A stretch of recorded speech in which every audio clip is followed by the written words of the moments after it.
आज Doubtnut app download करें। Doubtnut पर अपने सभी गणित, रसायन विज्ञान, भौतिक विज्ञान और जीव विज्ञान के डाउट्स का करो सफाया। बस प्रश्न की फोटो खींचो, एक ही प्रश्न को क्रॉप करो और तुरंत वीडियो सोल्यूशन पाओ। अभी डाउनलोड करें। प्रश्न है, दो आवेश प्लस 1.2 माइक्रोकुलाम तथा माइनस 1.2 माइक्रोकुलाम एक दूसरे से 10 सेंटीमीटर दूर स्थित है। द्विध्रुव आघूर्ण की गणना कीजिए तथा बताइए कि इस द्विध्रुव की निरक्षीय स्थिति में इसके केंद्र से 1.5 मीटर दूर विद्युत क्षेत्र की तीव्रता कितनी होगी। ठीक है, तो हमें दो आवेश दिए गए हैं।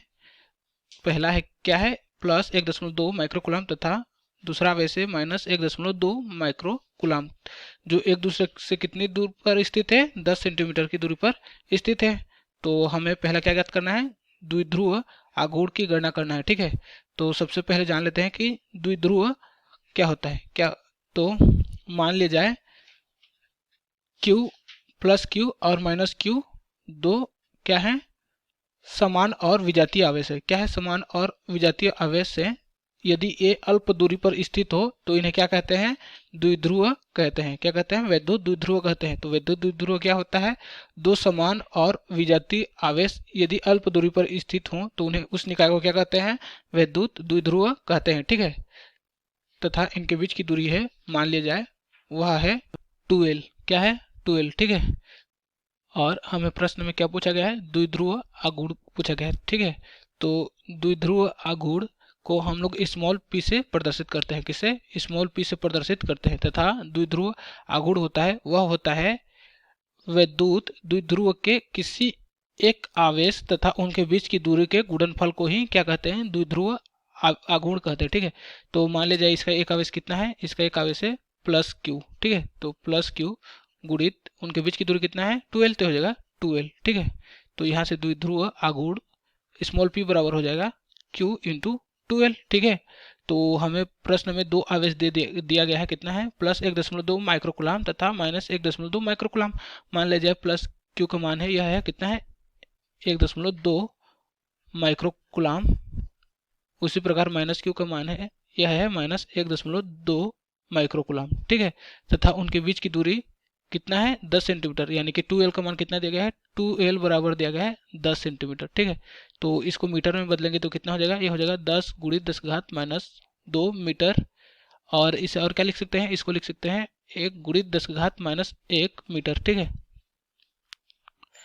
तो यहाँ से द्विध्रुव आघूर्ण स्मॉल p बराबर क्या हो जाएगा, स्मॉल p बराबर हो जाएगा Q। तो यहाँ Q का मान कितना है, Q का मान है 1.2 माइक्रोकुलाम। तो इसको क्या लिख सकते हैं, 1.2 गुणित 10 की घात माइनस 6 गुणित 2L का मान कितना है, 2L का मान है 1 गुणित 10 की घात माइनस 1 मीटर। तो हो जाएगा 1 गुणित 10 की घात माइनस 1। ठीक है, तो यहाँ से इसको सॉल्व करेंगे तो इसका मान हो जाएगा, तो द्विध्रुव आघूर्ण स्मॉल p बराबर हो जाएगा 1.2 गुणित 10 की घात माइनस 7। ठीक है, तो यह आ गया द्विध्रुव आघूर्ण का मान कितना है, 1.2 गुणित 10 की घात माइनस 7 कूलाम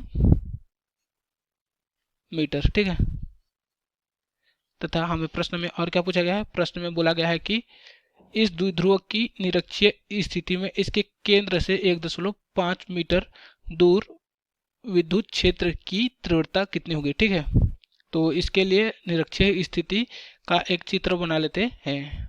ठीक है, तो यह आ गया निरक्षीय स्थिति के लिए चित्र, जहाँ क्या बोला गया है कि इस द्विध्रुव के केंद्र से कितने दूरी पर, 1.5 मीटर की दूरी पर। ठीक है, तो यहाँ मान लीजिए केंद्र से दूरी r है, जिसका मान कितना देगा है, 1.5 मीटर। ठीक है, पर हमें क्या ज्ञात करना है, विद्युत क्षेत्र की तीव्रता।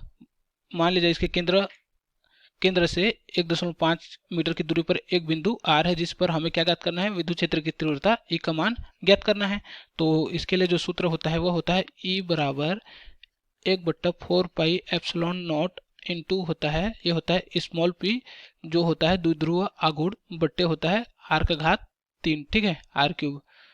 तो यहाँ से E बराबर हो जाएगा विद्युत क्षेत्र की तीव्रता 1/4 पाई एप्सिलॉन नॉट का मान होता है, वह होता है 9 गुणित 10 की घात 9 गुणित हो जाएगा विद्युत द्विध्रुव का मान कितना है, यह आया है 1.2 गुणित 10 की घात माइनस 7 बट्टे r क्यूब। तो r क्या है, इसके केंद्र O से उस बिंदु की दूरी जिस पर हमें विद्युत क्षेत्र की तीव्रता ज्ञात करनी है। तो उसका मान कितना दिया गया है 1.5 मीटर, तो हो जाएगा 1.5 के घात 3।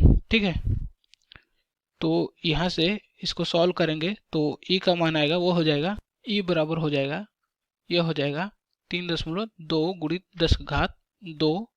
ठीक है, तो यहाँ से विद्युत क्षेत्र की तीव्रता ई बराबर हो जाएगा, यह हो जाएगा 320 न्यूटन प्रति कूलम। ठीक है, तो यह आ गया विद्युत क्षेत्र की तीव्रता का मान कितना आ गया 320 न्यूटन प्रति कूलम, जो हमें प्रश्न में पूछा गया था। कक्षा 6 से 12वीं से लेकर नीट, IIT, JEE वो एडवांस के लेवल तक 1 करोड़ से ज्यादा छात्रों का भरोसा। आज ही डाउनलोड करें डाउटनेट ऐप या व्हाट्सएप करें अपने सारे डाउट्स 8400 400 400 पर।